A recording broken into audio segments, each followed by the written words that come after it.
Hello everyone, सत श्री अकाल। My name is Harpreet Kaur और आज की वीडियो में मैं आपके साथ शेयर करूंगी कुछ ऐसी टिप्स जिससे आप अपनी सिली मिस्टेक्स रिड्यूस कर सकते हैं। So let's get started. So very first reason जिसके कारण मैक्सिमम स्टूडेंट सिली मिस्टेक करते हैं वो रहता है लैक ऑफ कॉन्फिडेंस। अगर आप अच्छे से पढ़कर नहीं जाते हैं तो डेफिनेटली आपके अंदर एक डर रहता है कम मार्क्स आने का, एंड उसकी वजह से आपके पेपर में बहुत ज्यादा सिली मिस्टेक्स होती हैं। जो क्वेश्चन आते होते हैं आप उनके भी गलत आंसर करके आते हैं, एंड लेटर ऑन ये डर आपका और बढ़ जाता है एंड आप अगले टेस्ट की तैयारी भी अच्छे से नहीं कर पाते। सो ये विशियस साइकिल में आप स्टक रह जाते हैं, एंड दैट्स वाई आपको जब भी एग्जाम कोई भी देना है, जब भी कोई टेस्ट देना है, आप यार अच्छे से पढ़ के जाओ। आप अच्छे से पढ़ के जाएंगे तो पहले ही आपके अंदर से वो डर निकल जाएगा, एक कॉन्फिडेंस आएगा आपके अंदर, and that confidence will bring up much more good performance in exams for you. And ये बात टेस्ट के लिए ज्यादा इंपॉर्टेंट है, बिकॉज टेस्ट आपको एग्जाम के लिए प्रिपेयर करते हैं, और अगर आप टेस्ट के लिए ही प्रिपेयर होकर नहीं जाएंगे और इसी विशेष साइकिल में फंस जाएंगे, lack of confidence, silly mistakes and ऊपर से पढ़ के ना जाना, फिर तो आपको सिली मिस्टेक्स ठीक करने से पहले अपनी पढ़ाई ठीक करनी चाहिए। या आप टेस्ट में अच्छा प्रिपेयर करके जाइए, एंड उसके बाद भी अगर कुछ सिली मिस्टेक्स होती हैं तो उन्हें कैसे ठीक करना है उसके लिए आप आगे वीडियो देखिए। तो दूसरी सिली मिस्टेक है, अब मैं बात करती हूँ फिजिक्स और फिजिकल केमिस्ट्री में जो सिली मिस्टेक्स होती हैं वो होती है यूनिट्स एंड डायमेंशंस को लेकर एंड कैलकुलेशंस को लेकर। तो उसके लिए इंपॉर्टेंट ये है कि आप क्वेश्चन को बहुत ध्यान से पढ़ें। ज्यादा इंपॉर्टेंट ये रहेगा, मैं कहूँगी आप ऑप्शंस की यूनिट्स को जरूर देखें, क्योंकि कभी कभार हम आंसर गलत यूनिट में निकाल लेते हैं, एंड उसका रीजन ये होता है कि हम ये नहीं देखते कि पूरा क्वेश्चन तो सेंटीमीटर में है बट आंसर मीटर में पूछा गया है। सो उस चीज का भी आप पूरा ध्यान रखिए। नेक्स्ट मिस्टेक होती है करेक्ट को इनकरेक्ट पढ़ लेना या इनकरेक्ट को करेक्ट पढ़ लेना। ये मैंने भी अपने 2022 के एग्जाम में कर ली थी एक क्वेश्चन में, बायोलॉजी में। इसका एक ही उपाय है कि आप क्वेश्चन को गेस मत करिए, ग्रेस करिए। दैट मीन्स कि आप पेन लेकर साथ साथ में क्वेश्चन को मार्क करते हुए चलिए, जिससे होगा ये कि आपका दिमाग बिल्कुल अलर्ट रहेगा उस क्वेश्चन के लिए, एंड स्पेशली जो भी ऐसे वर्ड्स हैं नॉट, इनकरेक्ट, करेक्ट, इस तरीके के वर्ड्स को अंडरलाइन करते हुए चलिए, या फिर एक सर्कल मार लेना है उस नॉट वर्ड को, या फिर इनकरेक्ट, करेक्ट, इन सब वर्ड्स को। मोस्ट ऑफ द टाइम ये इनकरेक्ट और करेक्ट वाला गलती तो बहुत बच्चे करते हैं। तो आप जब भी कोई क्वेश्चन पढ़िए इस चीज को भी अपनी आदत बना लीजिए हर बार टेस्ट में एमसीक्यू प्रैक्टिस के दौरान कि पेन के साथ साथ आपको क्वेश्चन रीड करना है, पेन से चलते चलते आपको क्वेश्चन रीड करना है। एंड दूसरी चीज ये है कि आप क्वेश्चन को बोलते बोलते, आप वर्बली बोलते बोलते कॉन्शियसली उसको रीड करें, बिल्कुल अलर्ट होकर। और इस चीज की आदत आपको बहुत पहले से डालनी होगी। ऐसा नहीं होगा कि एग्जाम वाले दिन आप मन में सोच कर जाएं कि मैं ऐसे क्वेश्चन रीड करूंगा, तो आप बहुत लेट हो जाएंगे, क्योंकि वर्बली क्वेश्चन को रीड करने में बहुत टाइम जाता है।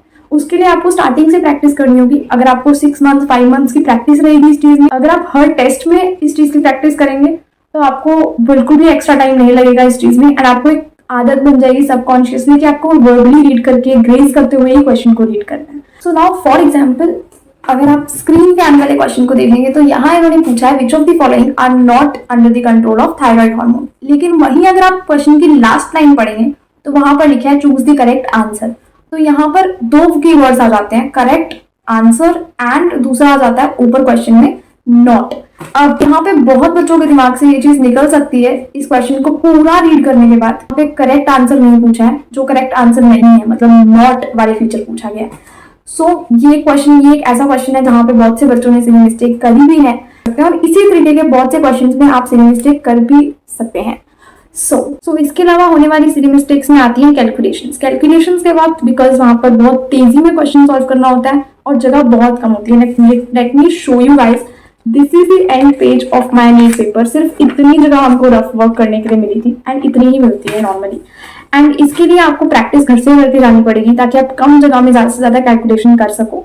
बिकॉज मेरे को तो लिटरली बायोलॉजी के सेक्शन में जा जाके कैलकुलेशन करनी पड़ रही थी, बिकॉज फिजिक्स का एरिया भी पूरा का पूरा भर चुका था मेरा, एंड कैलकुलेशन फिजिक्स में बहुत ज्यादा रहती है। सो आपको हेल्प लेनी पड़ेगी बायो में जाकर, कहीं ना कहीं जाकर सॉल्व करने की। तो इसमें बस आपको सबसे पहले टिप ये दूंगी कि आपको कैलकुलेशन हमेशा रीचेक करनी है, चाहे कोई भी कैलकुलेशन है। जब भी आप क्वेश्चन बबल करने से पहले एटलीस्ट आपको क्वेश्चन को रीचेक करना है। अब चूंकि आपको रीचेक करना होगा अपनी कैलकुलेशन को एक बार तो एटलीस्ट, तो उसके लिए आपको क्लियर कैलकुलेशन करनी है, साफ सुथरी। एंड उसके लिए मैं आपको रिकमेंड करूंगी कि जो लास्ट का पेज है आप उसमें बॉक्स बना के कैलकुलेशन करिए एंड क्वेश्चन नंबर जरूर डालिए, ठीक है। सो मैं यहाँ पर आपको दिखाई देती हूँ। जैसे मैंने यहाँ पर कैलकुलेशन करी है एंड मैंने एक बॉक्स बना दिया है एंड यहाँ पर लिखा है क्वेश्चन नंबर 83 एंड ये भी बहुत ज्यादा क्लमजी कैलकुलेशन है, मैं सच बताऊँ तो, बिकॉज मैंने काफी खुली कैलकुलेशन कर दिया। बिकॉज जब पेपर शुरू होता है ना तो हमें इतनी बड़ी खुली शीट देखकर मन करता है कि बड़े अच्छे से करें हम कैलकुलेट। एनी हाउ जगह एंड में नहीं बचने वाली थी तो कोई बात नहीं। क्वेश्चन नंबर लिखना यहाँ पे बहुत ज्यादा नेसेसरी है, क्योंकि अगर आप क्वेश्चन नंबर नहीं लिखेंगे तो जब आपको वापस मुड़ना है ना उस क्वेश्चन पे तो आप पूरे पेपर में ढूंढते रह जाएंगे कहाँ सॉल्व किया था उसकी कैलकुलेशन। ठीक है, एंड अगर सपोज जैसे मैंने कुछ बताया कि मेरे कुछ क्वेश्चंस की कैलकुलेशन बायोलॉजी में चली गई थी, ठीक है, सो इसकी उसकी क्लिप भी मैं यहाँ पर डाल ही देती हूँ।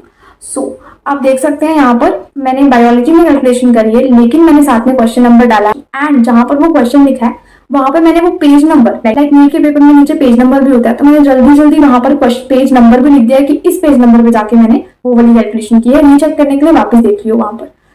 सो जब और मार्क भरने के वक्त मैं उस क्वेश्चन पे आई तो वहां पे पता लग गया कि इस पेज पे जाकर देखना है उसकी कैलकुलेशन। तो मैं वहां पर गई, मैंने वापस कैलकुलेशन रीचेक करी, सही गलत देख लिया एंड तब जाके बबल किया।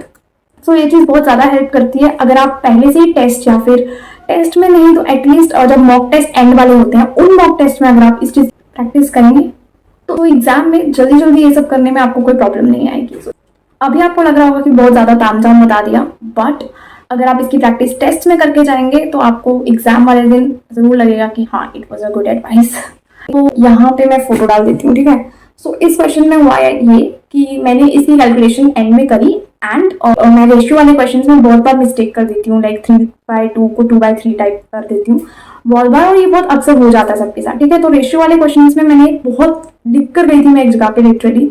I will share it in my further videos की मैंने वहाँ पे क्यों लिखा था इस चीज़ को, बट स्पेशली मैंने एक जगह पे लिख लिया था ताकि मुझे पेपर में जाने से पहले याद रहे कि मुझे रेशियो वाले क्वेश्चंस वहाँ पर दोबारा रीचेक जरूर करनी है कैलकुलेशन, क्योंकि रेशियो वाले क्वेश्चन अक्सर गलत होते हैं। एंड ट्रस्ट में यही हुआ, पेपर में मैंने जो कैलकुलेशन करी थी वो गलत थी एंड जब मैंने दोबारा बबल भरने से पहले रीचेक करा एंड चूंकि मैंने उसको बहुत क्लियरली एक डब्बा बना के क्वेश्चन नंबर लिखकर प्रॉपरली लिखा था, सो इसलिए मुझे रीचेक करने में बहुत आसानी हुई and I got to know अरे यार ये तो गलत निकाला है, इसको उल्टा लेना है। And it was something like T2/T1 और T1/T2, तो उसको मेरे को थोड़ा उलझन हो गई थी, तो बाद में वो ठीक हो गई and I was actually smiling in paper की ओह ठीक है यार ये क्वेश्चन बच गया मेरा, मैंने दोबारा चेक कर लिया। तो एंड एक्चुअली पेपर देते वक्त बहुत ऐसे मोमेंट्स आए जहाँ पे मुझे ये छोटी छोटी अपनी बातें याद आई जो मैंने अपने आप को नसीहतें दे रखी थी कि ये मत करना वो मत करना ऐसे करना वैसे करना, और जब उससे मेरा कोई भी क्वेश्चन सेव हो जाता था, मेरा नेगेटिव मार्किंग नहीं होती थी, तो आई लाइक हाँ smart girl.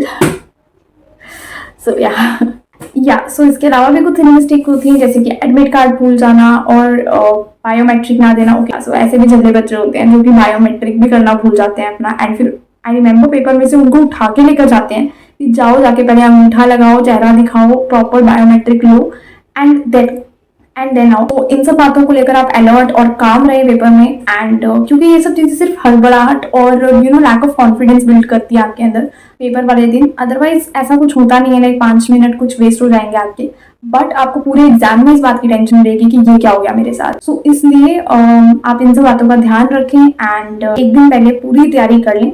And one more thing I would recommend you कि पेपर वाले दिन बिल्कुल भी कुछ भी रिवाइज ना करें। एटलीस्ट 2 बजे पेपर है और अगर आप 11-10 बजे निकल रहे हैं घर से, तो घर से निकलने के बाद तो कुछ भी रिवाइज ना करें, आसपास का एटमॉस्फेयर देखें। लाइक मैं तो नीट का एग्जाम देने ऐसे जाती थी जैसे मैं पिकनिक पे जा रही हूँ, बिल्कुल पापा के साथ स्कूटी पे हवाओं का झोंकों में इस तरीके से गई थी मैं पेपर देने, बिकॉज मुझे ये था कि मेरे को अपने माइंड को फ्रेश रखना है, काम रखना है, वो भी 2 बजे तक। बीच में बहुत सी चीजें होंगी, हमें रास्ता भी नहीं मिल रहा था, बहुत सारी चीजें होंगी, बट अदरवाइज मैंने अपने दिमाग को बिल्कुल ऐसे रखा जैसे किसी पिकनिक स्पॉट पे जा रहे हैं। मैं टाइम पे घर से निकली थी, आप भी टाइम पर ही घर से निकले। And this is me Harpreet Kaur signing out.